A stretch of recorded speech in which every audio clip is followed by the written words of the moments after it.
vous souviendrez qu'au cours des derniers mois, nous avons abordé le dossier de l'eau. Nous avons, entre autres, traité de la nouvelle stratégie d'eau potable du ministère des Affaires municipales. Nous avons traité de l'initiative collaborative Grand Lac-Saint-Laurent. Puis aujourd'hui, nous aborderons la question du nouveau plan métropolitain de l'eau de la communauté métropolitaine de Montréal.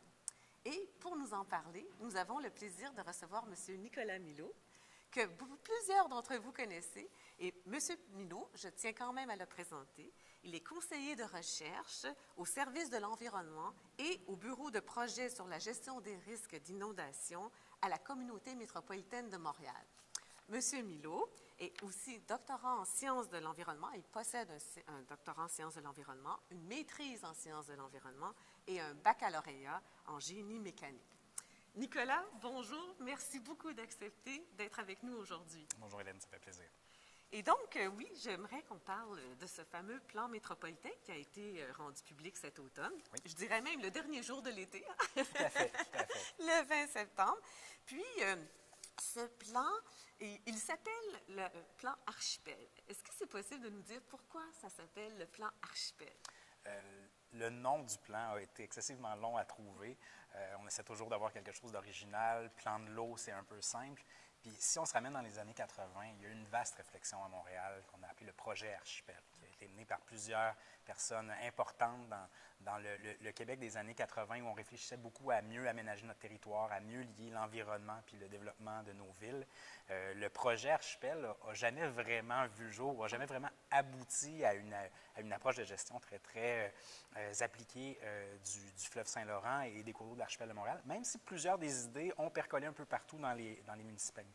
Donc, il y a un peu un clin d'œil à cette partie de notre histoire-là qui est faite par le nom du plan Archipel, mais aussi le fait que quand on regarde l'eau dans la grande région de Montréal, c'est inévitable. Ce qu'on observe, c'est des cours d'eau qui sont interreliés. La rivière des Mille, le lac des Deux-Montagnes, la rivière des Prairies, le fleuve, le bout de la rivière Richelieu qui vient se jeter un petit peu plus en aval.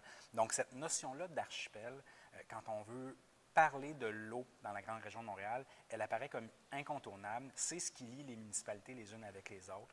Et donc, le choix s'imposait de cette manière-là. C'est bien le lien entre chaque municipalité. C'est une belle chose. Est-ce que c'est possible de nous expliquer le contexte dans lequel le plan a été élaboré? Oui, donc, à la communauté métropolitaine de Montréal, ça fait plusieurs années que l'eau apparaît dans certains documents de planification. C'est une part importante du plan métropolitain d'aménagement et de développement. Il y a le règlement sur les eaux usées, qui est un règlement métropolitain aussi. On a la trame verte et bleue. On a un plan sur le développement des navettes fluviales. Donc, on a plusieurs éléments qui avaient été élaborés au fil des 10-15 premières années de vie de la CMM, mais qui n'avaient jamais été regroupés dans un document intégrateur, cohérent, qui permettrait de dire voilà ce que c'est la vision métropolitaine sur l'eau. Et il y avait des actions aussi à définir, de nouvelles actions à définir. Donc, c'est un peu dans ce contexte-là que la CMM a voulu prendre le momentum de dire l'eau devient une préoccupation incontournable. Les inondations de 2017-2019 ont aussi été des événements très marquants pour faire prendre compte aux populations que l'eau est à la fois un enjeu de sécurité à traiter, mais aussi un facteur attractif pour les communautés riveraines. S'il y a autant de personnes sur le bord de l'eau, c'est parce que l'eau est attrayante. Et donc, c'est une carte de visite, je pense, importante quand les touristes viennent à Montréal. Ce qu'ils voient, c'est aussi la proximité d'une ville avec son fleuve. C'est le fait qu'il y a beaucoup d'activités qui se passent sur le fleuve, des activités récro-touristiques qui sont importantes. On a un port qui est aussi directement dans notre ville. On est dans le port. Le magnifique quai, le grand quai du port de Montréal. Exactement. Donc, c'est ce contexte-là, vouloir resserrer les acquis, développer de nouvelles perspectives métropolitaines sur la question de l'eau. Donc voilà, je dirais c'est un peu ce contexte-là, dans un moment de notre histoire où clairement, à cause des inondations, l'eau est devenue une préoccupation incontournable pour tous les élus de la grande région métropolitaine. En effet. Puis, j'ai lu que avant de procéder à l'élaboration, vous avez procédé à une vaste consultation publique. J'aimerais que tu nous dises quelles avaient été les préoccupations qui avaient été manifestées à ce moment-là. Puis est-ce que les préoccupations étaient les mêmes selon les clientèles, selon les citoyens, les municipalités, les entreprises, les gouvernements? Donc, la communauté métropolitaine, depuis quelques années, participe aux travaux de la table de concertation régionale sur le Haut-Saint-Laurent, Grand Montréal. Donc, une table de concertation assez vaste que j'ai eu le plaisir de coordonner pendant 3 ans. Oui.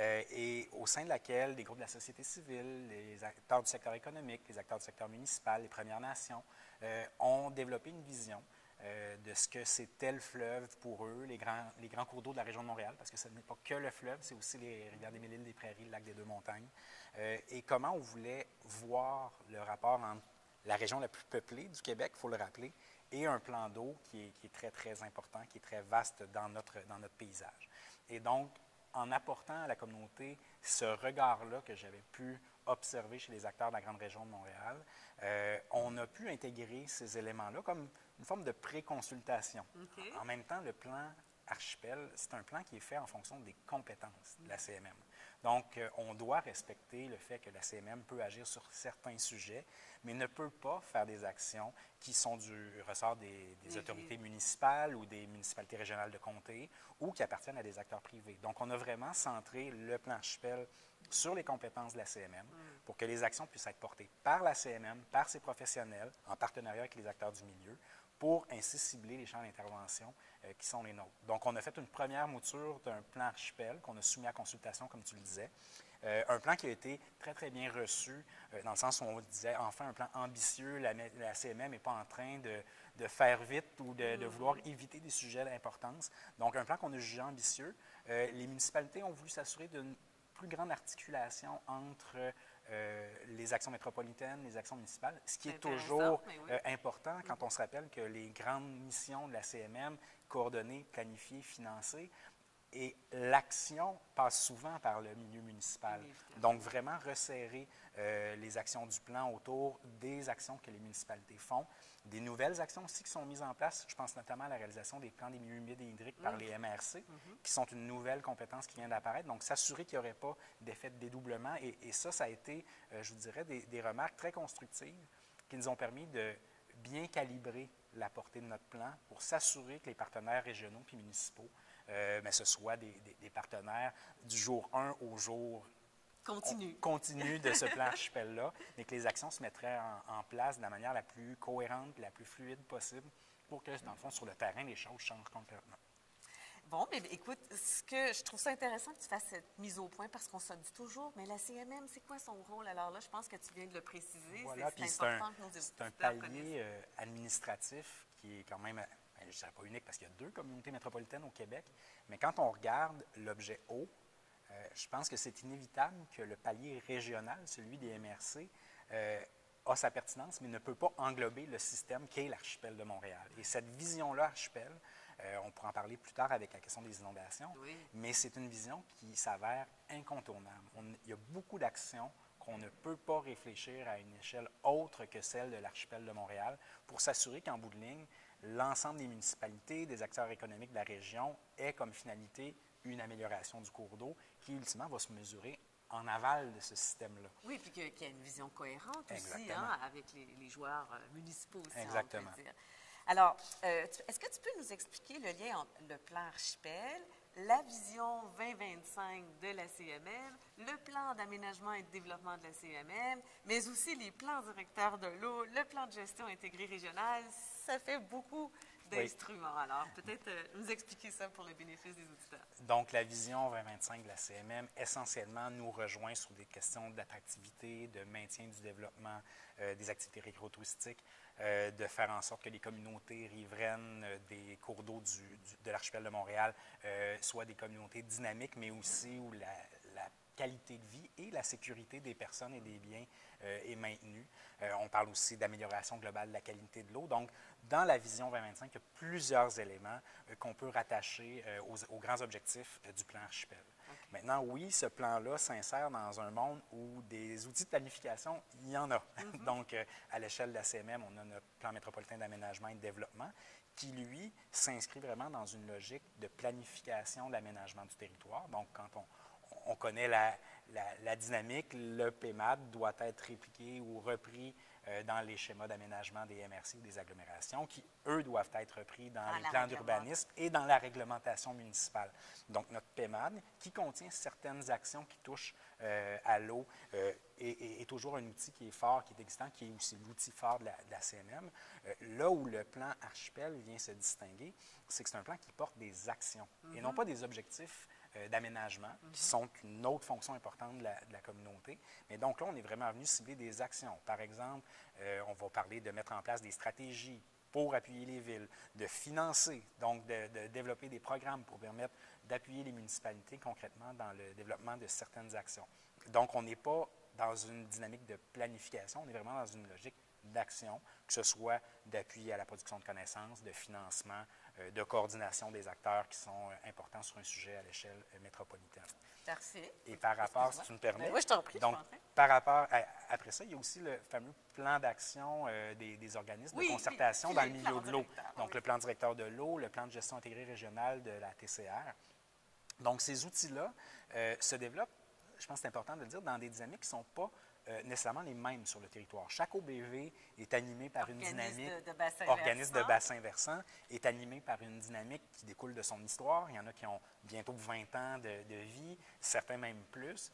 Donc, il y a des efforts de concertation régionaux qui mènent à certains types de PDE. Et donc, il y a je pense, une réalité. PDE, pour le bénéfice des auditeurs. Plan directeur de l'eau, donc l'outil des organismes de bassin versant qui est développé en concertation. Même chose pour la grande TCA, la table de concertation régionale pour le fleuve Saint-Laurent, qui est développé dans cet esprit-là.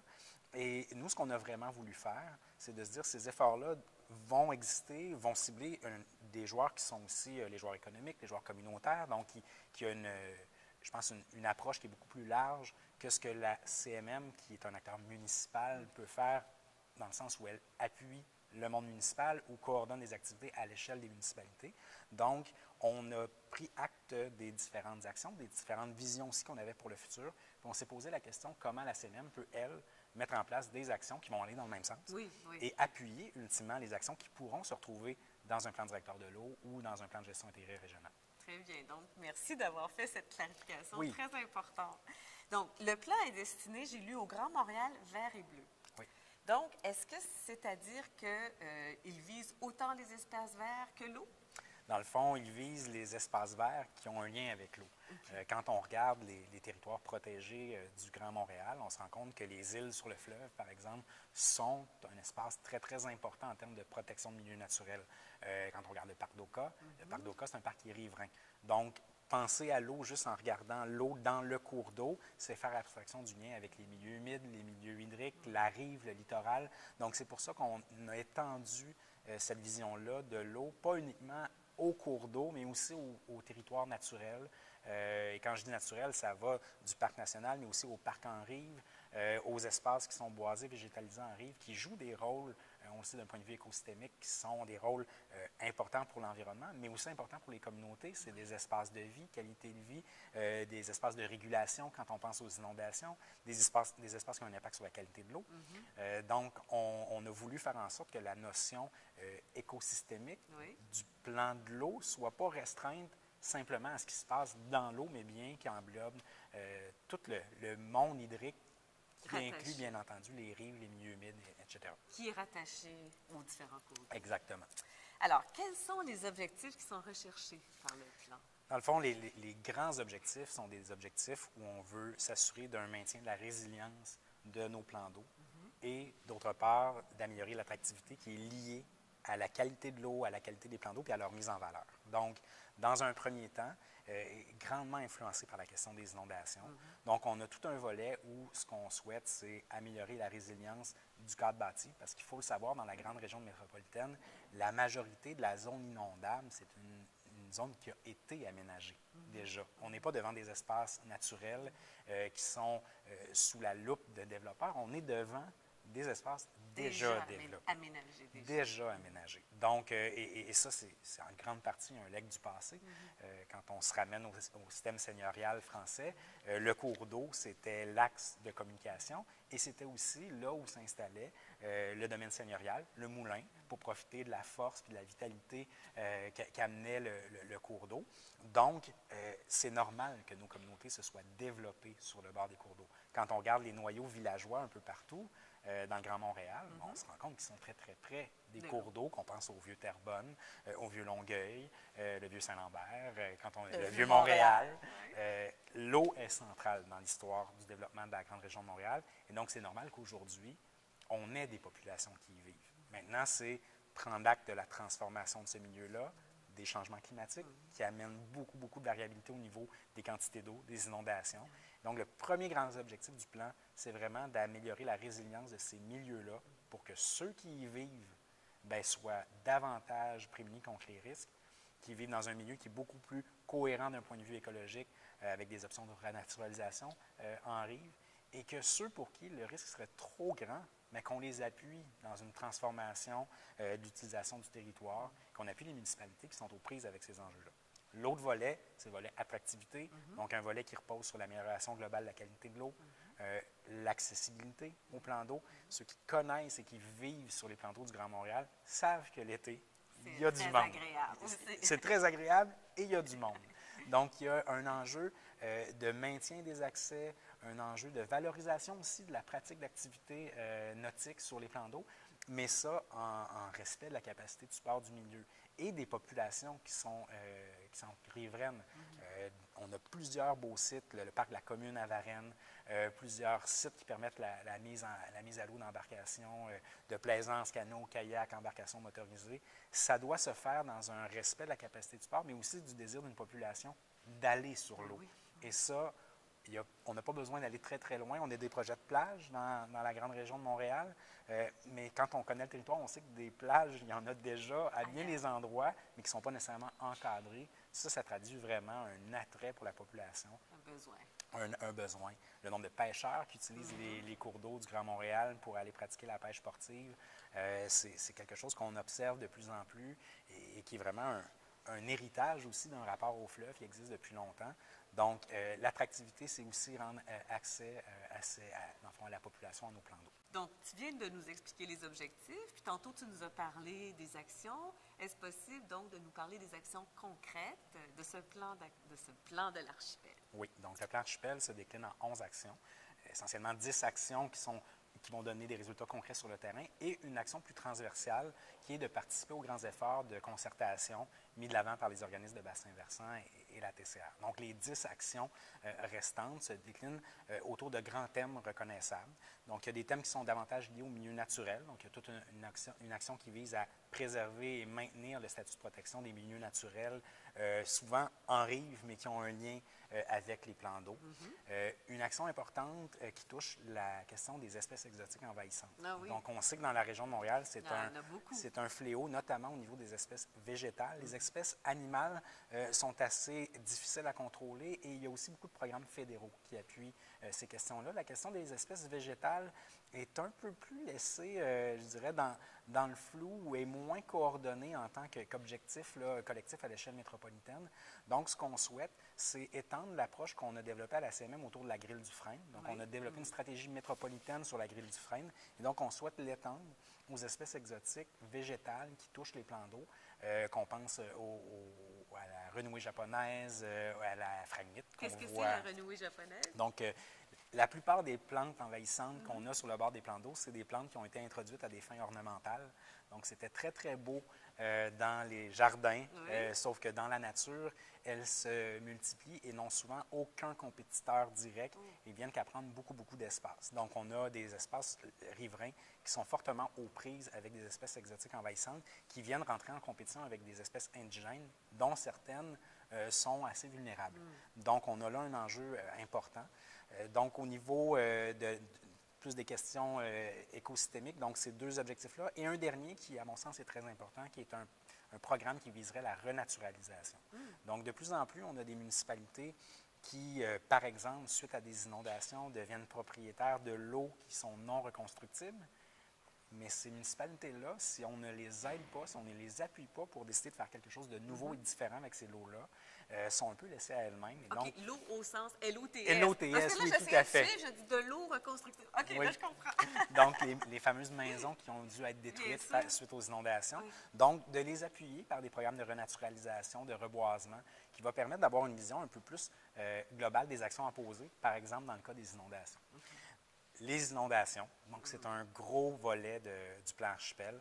Donc, la communauté métropolitaine a déjà, depuis un an et demi, mis en place ce qu'on appelait à l'époque notre plan archipel inondation, sachant qu'un plan archipel viendrait. Donc, ce plan qui touche aux inondations, dans le fond, permet de mettre en place vraiment une nouvelle cartographie pour l'ensemble du territoire métropolitain, un réseau de suivi et de monitoring en temps réel. Le but, à terme, c'est de permettre aux citoyens d'avoir sur leur cellulaire accès à la prévision du niveau d'eau à l'échelle de leur propriété. Donc, on veut vraiment s'inscrire dans l'appui aux citoyens par la mise en place des outils nécessaires pour arriver avec cette technologie-là, mais qui est aujourd'hui possible. On veut, bien entendu, assurer une meilleure communication au sujet des risques d'inondation et, dans le fond, participer à l'élaboration de nouveaux outils pour encadrer les mesures en zone inondable, dont un outil réglementaire auquel on a déjà commencé à travailler dans le cadre de notre plan archipel en participant aux travaux gouvernementaux sur l'élaboration d'une nouvelle réglementation provinciale. Donc, les deux, en tout cas, le monde d'action, milieu naturel, inondation, c'est notre volet résilience. Et après ça, on a un volet qui est plus attractivité. Donc, des actions dédiées à la mise en place et au maintien des accès en riz. Donc, ce qu'on veut, c'est faire le répertoire des accès qui sont présents sur le territoire métropolitain, voir s'il y a des appuis qui sont importants à faire, notamment en maintien des infrastructures ou en diversification des infrastructures. Par exemple, il y a des quais sur lesquels certains armateurs, donc des responsables de navettes ou de services de croisière sur le fleuve, doivent s'amarrer. Et le même quai est utilisé par un pêcheur de la municipalité qui vient là. Et il y a souvent des conflits d'usage qui apparaissent sur ces sites-là. Et donc, d'appuyer la municipalité pour, ne serait-ce qu'installer un quai flottant à 100 mètres du quai principal, permettrait aux deux usages de cohabiter dans un site sans grands investissements. Oui, effectivement, sans que ça soit compliqué non plus. Exactement. Donc, il y a des enjeux. Il y en a beaucoup des sites d'accès dans le Grand Montréal. C'est sûr que dans certains secteurs, ces sites-là sont plus rares. L'histoire du développement de la ville aussi a fait en sorte que, bon, par exemple, l'Est de Montréal, avec le port qui est très présent, rend plus difficile l'accès. Mais en général, dans le Grand Montréal, le nombre d'accès est assez important. Là, c'est beaucoup plus de s'assurer de leur pérennité, de les appuyer pour que les infrastructures, les dispositions d'accès pour les citoyens soient adéquates, soient suffisantes, soient de bonne qualité. Donc, le monde de l'accès, c'est celui-là. Un monde aussi qui vise à mieux resserrer les liens qu'il y a entre le citoyen et l'accès à l'eau. Et quand on est dans le Grand Montréal, on sait qu'il y a beaucoup de gens qui n'ont pas de voiture. Donc, le lien transport en commun, vélo, navette fluviale, accès au fleuve. Donc, de pouvoir le resserrer dans une vision vraiment plus, je dirais, intégrée métropolitaine de l'accès à l'eau. Intermodalité. Exactement. Donc, on a cette action-là. On a des actions qui touchent à la qualité de l'eau. Donc, on continue. La CMM, on est responsable du règlement sur les eaux usées de la CMM. Donc, le fameux 2008-47, donc qui est de responsabilité métropolitaine, mais d'application municipale. Donc, on continue. On avait déjà eu une révision de l'application de ce règlement-là qui avait mené à certaines actions qui sont inscrites dans le plan. On souhaite aussi appuyer les municipalités dans les réalisations qui sont à faire pour réduire les apports en eau de surface dans les réseaux d'égouts. On sait que, notamment dans les municipalités où il y a des réseaux qu'on dit unitaires, donc où l'eau est domestique, industrielle et l'eau de surface se retrouvent tous à la même place, bien, ce qu'on a, c'est des épisodes de surverse qui peuvent donc mener au relâchement sans traitement d'eau domestique et industrielle par l'apport en eau de ruissellement qui, elle, ne peut être contrôlée. Donc, on sait qu'il y a de plus en plus de mesures qui permettent la perméabilisation du sol, qui sont à valoriser, qui sont à mettre de l'avant, qui demandent des changements au niveau des pratiques urbanistiques, qui peuvent aussi viser les acteurs privés. Quand on pense par exemple au centre d'achat, où on a souvent un étalement d'espaces de stationnement qui sont construits en asphalte avec le tout à l'égout. On sait qu'on peut transformer ces lieux-là. On sait qu'on peut penser à certains acteurs industriels qui possèdent aussi des terrains qui ont souvent été fortement artificialisés de manière historique et qu'on peut repenser à ces sites-là pour faire en sorte d'alléger les apports en eau dans le réseau d'égouts et ainsi alléger les déversements qui ont lieu malheureusement directement dans le milieu. Donc là, on est dans le genre d'action où la CMM, on est en appui parce que la compétence urbanistique pour refaire la ville, c'est la ville qui l'a. Mais le partage des bonnes pratiques, l'identification des enjeux, des points où les surverses sont des enjeux majeurs, c'est des analyses qui peuvent se faire à l'échelle métropolitaine et qui permettent après ça de dégager cette fameuse vision-là qui permettrait d'aller vers un objectif cohérent d'amélioration de la qualité de l'eau. Puis tu viens justement de parler des entreprises en disant Oui. qu'elles ont des terrains artificialisés. Est-ce qu'il y a d'autres actions spécifiques qui sont prévues pour les entreprises dans ce plan d'archipel? Dans le plan archipel, dans le fond, je le disais tout à l'heure, c'est dans le cadre de nos compétences. Donc, la compétence, la principale que l'on a, c'est le fameux règlement 2008-47. Donc, il vise à réduire à la source les rejets de différents contaminants dans les réseaux qui acheminent ces eaux-là vers les usines d'assainissement des municipalités. Donc, ce qu'on souhaite, c'est poursuivre ces efforts-là. Et la CMM, ce qui est important de comprendre aussi, c'est que dans le cadre de ce règlement-là, qui est d'application municipale, notre interlocuteur, ce n'est pas l'entreprise privée, c'est la municipalité. Vous le déléguez à la ville. Dans le fond, on délègue à la ville, on appuie la ville dans ces milieux-là. Souvent, les municipalités aussi sont beaucoup plus outillées pour faire le lien avec l'entreprise, faire les suivis qui sont impliqués par la réglementation. Donc, c'est là où le lien direct avec l'entreprise, en tant que communauté métropolitaine, peut paraître un peu ténu. En même temps, le message qui est lancé, c'est ce message-là que ce soit au niveau de l'assainissement en fin de tuyau ou de rejet à la source en début de tuyau, l'amélioration de la qualité de l'eau, ça passe par l'action concertée et du secteur industriel et du secteur municipal qui, ultimement, vivent aux deux bouts du même tuyau. Oui, c'est effectivement bien dit.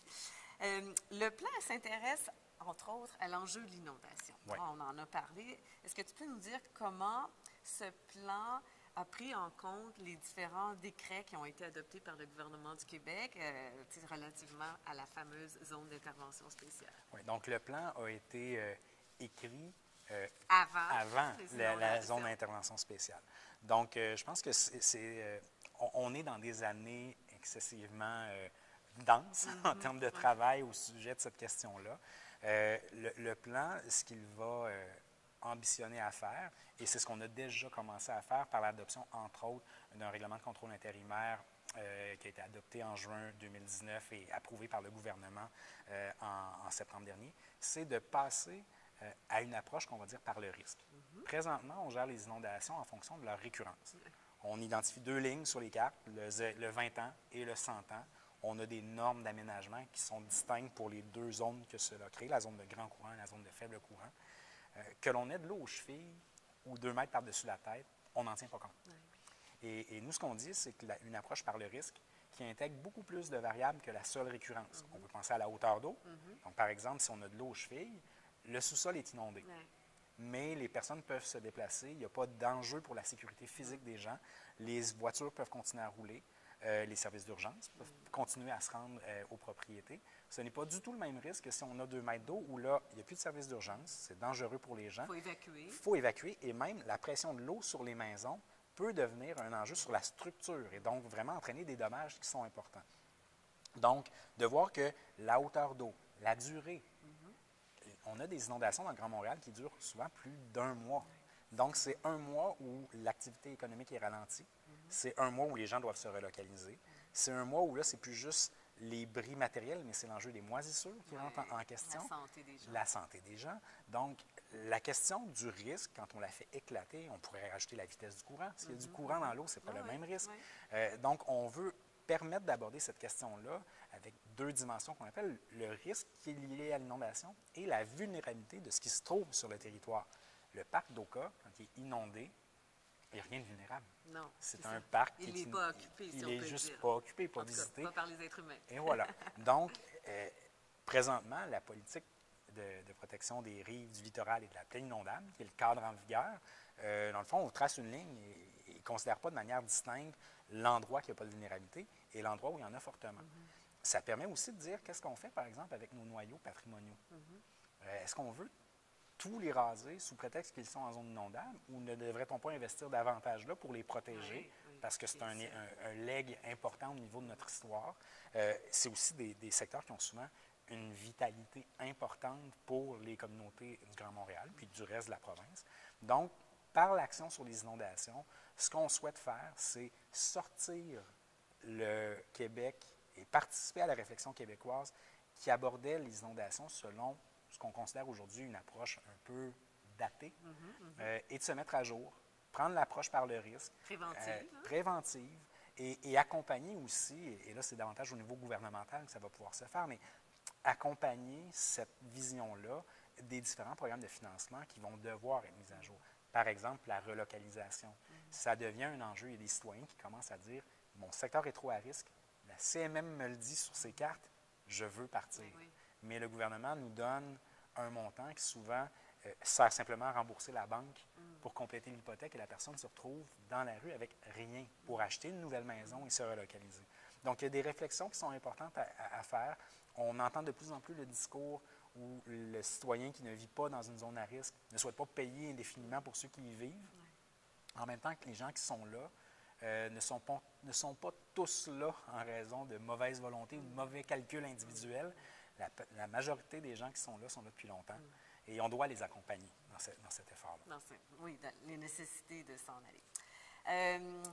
Est-ce que vous pourriez, je te vous vois, est-ce que tu pourrais nous parler, parce qu'on a parlé tantôt des différents outils qui existent, les plans directeurs de l'eau, mais il y a aussi les différents acteurs de l'eau. Oui. Donc, on pense, vous autres, bien sûr, la communauté, la table de concertation régionale, les organismes de bassin versant, les MRC ou les agglomérations, les municipalités, juste comme pour démêler ça un petit peu pour nos auditeurs. Oui, donc, ça sera ma dernière question avant que l'on passe aux questions un peu plus ludiques. Bon, donc si je prends le monde, qu'on va dire, de la gestion intégrée de l'eau au Québec, qui regroupe deux structures, les organismes de bassin versant et la table de concertation, ou les tables de concertation. Donc, ces lieux-là sont des espaces qui sont dédiés à la concertation d'acteurs qui viennent essentiellement de 4 secteurs.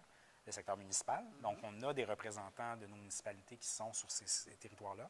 Secteur économique, donc dans la région, on peut penser au secteur industriel, on peut penser au secteur maritime, donc le port de Montréal, le secteur touristique, qui est important, le secteur de la pêche, même s'il n'y en a pas amplement, c'est quand même un secteur, il y en a notamment dans le lac Saint-Louis, et le secteur communautaire, qui, lui, on peut le regrouper essentiellement autour des organismes environnementaux, bien entendu, des organismes d'éducation relative à l'environnement qui sont quand même très présents dans la région de Montréal, ou d'associations diverses. On peut penser aux chasseurs-pêcheurs, donc qui sont aussi présents sur le territoire. Donc, les organismes de bassin versant, les tables de concertation régionale, leur but, c'est d'élaborer un plan directeur, qu'on appelle le plan directeur de l'eau d'un côté ou le plan de gestion intégrée régionale de l'autre, qui devient la vision concertée de ce qui serait à faire parmi des acteurs qui proviennent de différents secteurs. Et j'ai oublié un acteur important, les Premières Nations.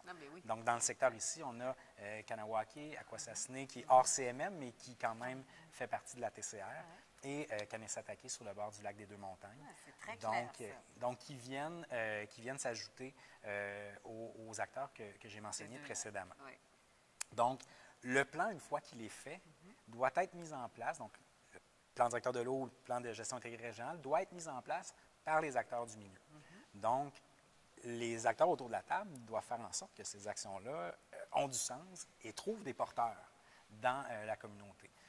Je dirais que les plans, en faisant le plan archipel, c'est un peu, si on se prenait d'avance pour être sûr qu'on prenne la responsabilité métropolitaine qui va se retrouver inscrite dans ces plans concertés-là. Il y a des actions qui vont sans doute toucher des municipalités, des actions qui vont toucher certaines entreprises. Et là, donc, on est vraiment dans une logique de concertation. Le plan archipel, c'est un plan qui s'inscrit dans la logique municipale. Donc, on est vraiment dans la logique où la CMM, c'est un regroupement de 82 municipalités qui couvre quand même 4000 km² et 4,1, 4,2 millions de personnes. C'est plus de 55% du PIB du Québec.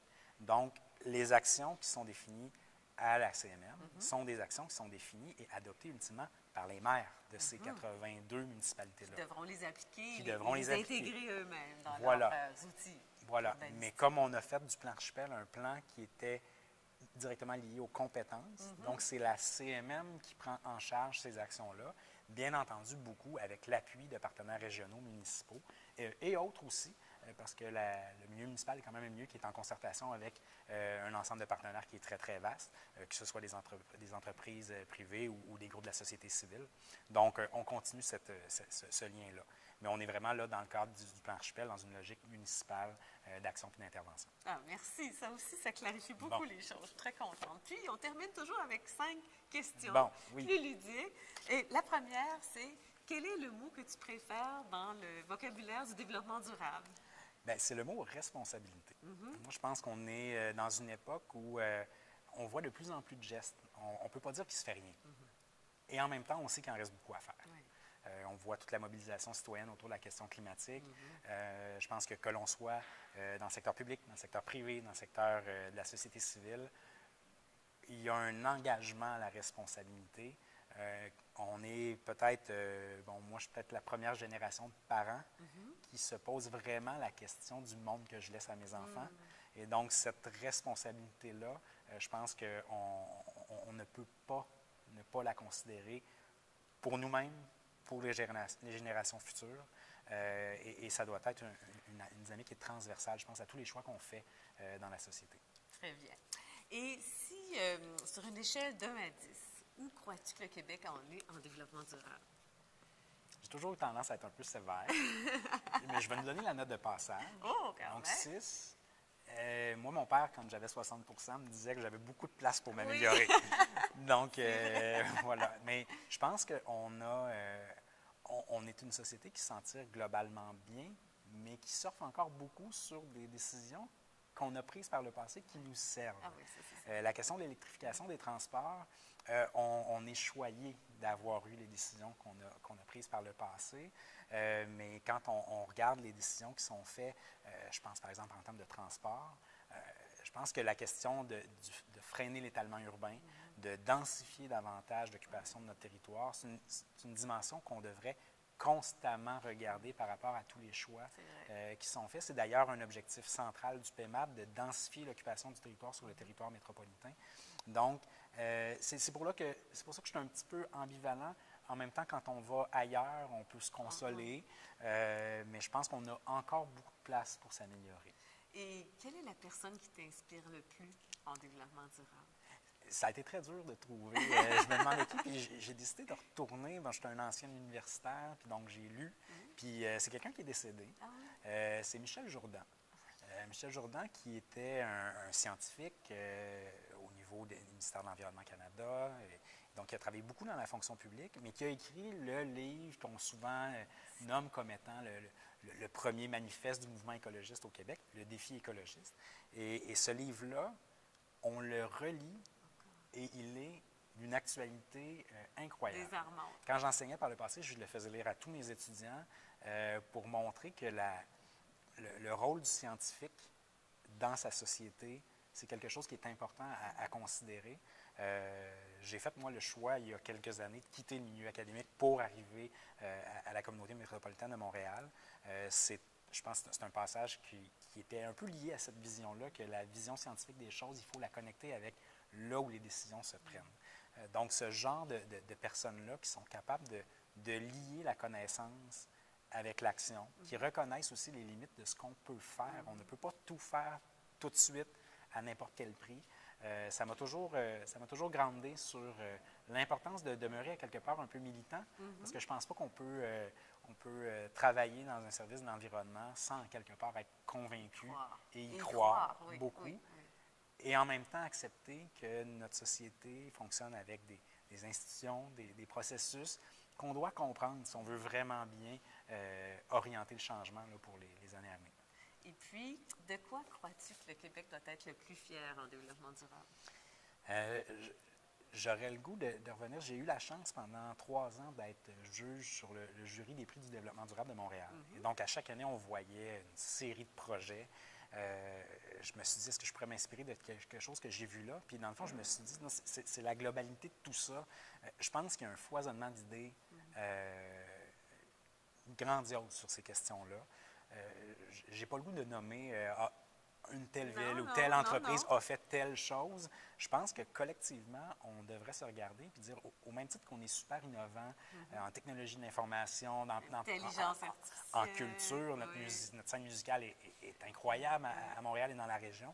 Je pense qu'on a toutes les raisons de dire, la matière brute, elle est là.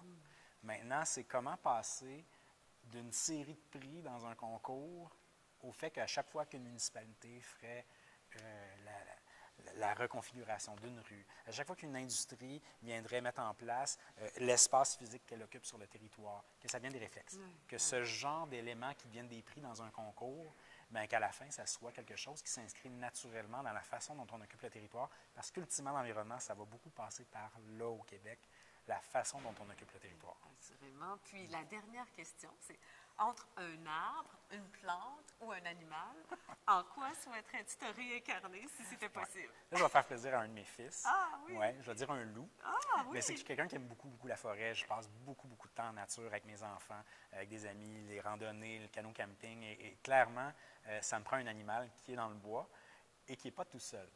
Donc, oui. l'effet de gang, Oui. l'effet de meute, je l'aime beaucoup.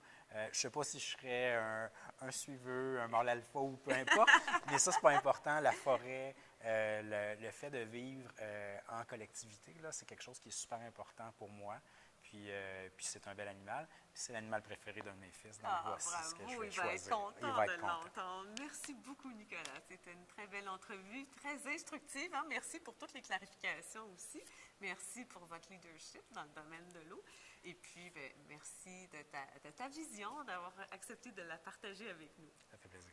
Et puis, je tiens à remercier aussi le Port de Montréal de nous avoir permis de tourner dans ce magnifique endroit qu'est le Grand Quai. Merci à vous tous.